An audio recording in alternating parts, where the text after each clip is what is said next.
DRC Tshisekedi at a crossroads, the army swears loyalty to the institutions.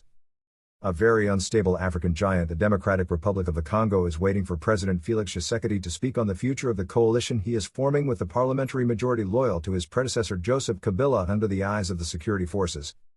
Thursday night? This weekend? Mid-December? No one can bet on the moment when the head of state will announce the decisions he must take at the end of the political consultations. It has been a week since Mr. Tshisekedi closed the chapter on these consultations, which he launched on November 2 to resolve tensions and blockages with his pro-Kabila partners. The president claimed to seek the sacred union of the nation. The breakup scenario is just as possible. On Wednesday, on the presidency's Facebook page, its communications directorate estimated that the pro-Kabila FCC represented a serious obstacle through its members in the government and in both houses of parliament. The consultations tend courageously towards a requalification of this fictitious majority, with a reorganization of alliances, to offer the president sufficient leeway to allow him to fully apply his presidential prerogatives, the message concludes. In the commune of Gombe in Kinshasa, the capital which has never been won over to ex-President Kabila, voices are also being raised for the rupture.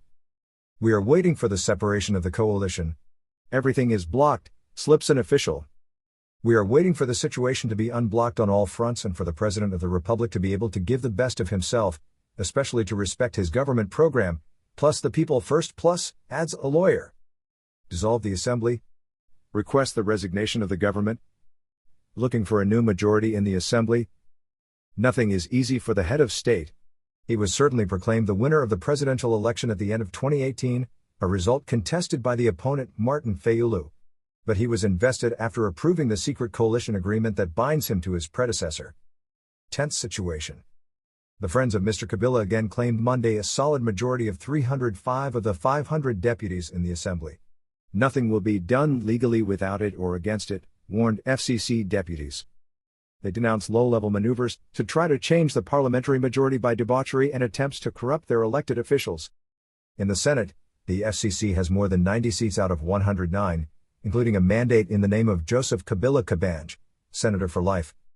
The three other main figures of the state, Prime Minister and Presidents of the two chambers, are faithful of Joseph Kabila. The FCC holds almost all of the 26 provincial governor positions. The governor of Tanganyika is called Joseph Kabila, brother of Joseph. Joseph Kabila and the other governors also suggested to Mr. Tshisekedi, when they were received in mid-November as part of the consultations, to strengthen the coalition, relying on the wisdom of the leader of state.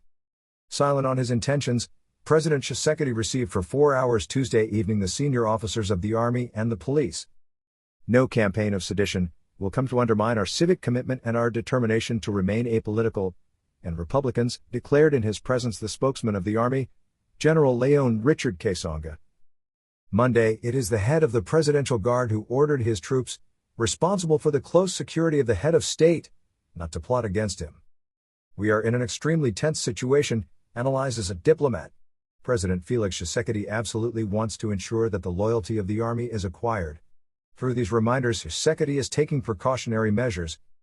I remain concerned about the political tensions within the ruling coalition, wrote United Nations Secretary-General Antonio Guterres in a report submitted to the Security Council on Monday, calling on all stakeholders to resolve their differences through dialogue, in accordance with the Constitution.